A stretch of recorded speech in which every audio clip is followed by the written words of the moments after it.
বৃহস্পতিবার ঠিক সন্ধ্যার পর থেকেই কিন্তু আকাশে হঠাৎই মেঘের গর্জন শোনা যায় এবং এই মেঘের গর্জনে কিন্তু মানুষ তেমনটা প্রস্তুত ছিলেন না, কারণ মরশুমের প্রথম বৃষ্টি ডুয়ার্সের বুক চিরে বয়ে গেছে এবং এই ডুয়ার্সের মরশুমের প্রথম বৃষ্টির জেরে কিন্তু নাজেহাল অবস্থার শিকার মানুষজন।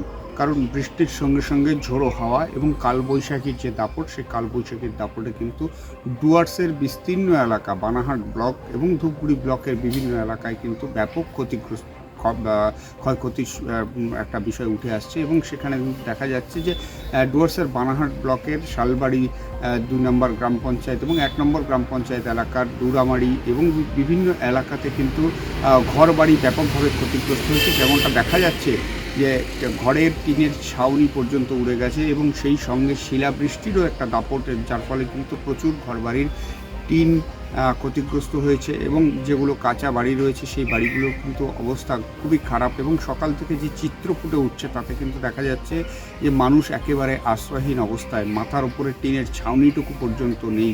এই অবস্থাতে গতকাল রাত তারা কিভাবে কাটিয়েছেন আমরা কিন্তু শুনে নিচ্ছি তাদের কথা। আমার একটা সাইকেল, ড্রেসিং, যত সংসারের জিনিস আছে সব একবার চাপা গেছে। এই ঘরের মধ্যে সব জিনিসই ছিল। এই ঘরে তখন কারা কারা ছিল? এটা কি শোবার ঘর? এইটা সবার ঘরে। এইখানে খাট ছিল, ওই যে খাট বাড়ি করছি, হ্যাঁ, ড্রেসিং, ওই বাইক, সাইকেল সব এই ঘরে রাখি। এই ঘরে তখন কারা কারা ছিল? এই ঘরে ওই ৩ ছেলে আর আমি, আমার স্বামী বাড়িতে নেই, বাইরে আছে। যখন গাছ পড়ছে তখন আপনারা কি মানে কোথায় ছিলেন? গাছ পড়ার সাথে ওই যে ছেলে নিয়ে আমি ওই ঘরে যাই, এই ঘরে ছিলি। কতটা আতঙ্ক যে আতঙ্ক যে আমি বাঁচবো না, কোনো ঘরে নাই, না কি করে বাঁচবো।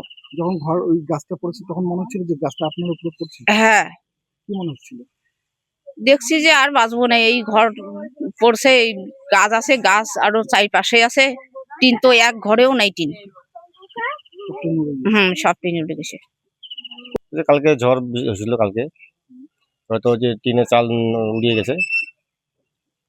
যখন সেই সময় কি আপনি ঘুমাচ্ছেন? আমি সেই সময় আমি এখানে ছিলাম, একটু মোবাইল টিপে করতেছি, হ্যাঁ, তারপরে একটু একটু ঘুম আসতেছে।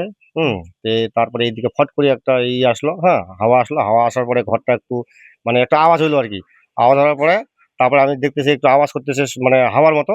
তারপরে ফট করে নিচে আমি সিঁড়ি থেকে একটু মানে এক পা দুই পা করে যাইতেছি আর কি। যাওয়ার পরে ফট করে টিনগুলো উড়ে গেল। উড়ে যাওয়ার পরে ফট করে আমি নিচে নেমে গেলাম। নিচে নামার পরে তারপরে আর একটু লেট হলে আমার মানে গায়ে টিন টুন পড়তো আর কি। অল্পের জন্য হ্যাঁ, বাইচে গেলাম আমি। এখনো কেউ আসে নাই এবং উপরে আমি দলের লোককে জানিয়েছি, ওরা আসবে বলে আশ্বাস দিচ্ছে। আর আমি বর্তমানে একা আসি, এখানে আইসি আমি পরিদর্শন করতেছি, দেখতেছি প্রচন্ড ধরনের ক্ষতি হয়েছে এই এলাকায়। তো আপনি লোকের পাশে কি বার্তা দিচ্ছেন যে আপনারা কতটা সাথে থাকতে পারবেন? আমরা তো আছি সাথে সবসময়। সাধারণ মানুষ তো এতটা ক্ষতি হয়ে গেছে, সেই ক্ষতিপূরণ কি পাবে আদৌ? দেখি এখন দিদি যদি কোনো একটা করে শুরু হওয়ার ব্যবস্থা করে এই এলাকা দেখে। গাছপালা একদম প্রচুর প্রচুর পরিমাণে সুপারি গাছ এবং বড় বড় গাছগুলো সব নষ্ট হয়ে গেছে এই এলাকায়। ঘরের মধ্যে কি গাছ? ঘরের মধ্যে হ্যাঁ, শুয়ার ঘরে গাছ পড়ছে। কোনো মানুষের হতাহত না, মানুষের কোনো ক্ষতি হয় নাই।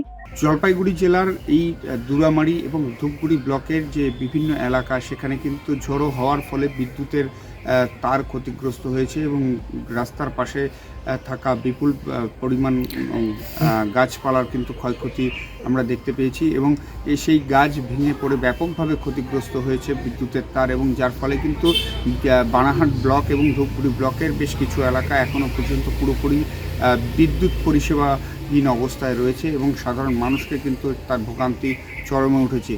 সেই সঙ্গে এই ধূপগুড়ি মূলত কৃষি প্রধান এলাকা এবং সেখানে কিন্তু প্রধান ফসলের মধ্যে রয়েছে আলু।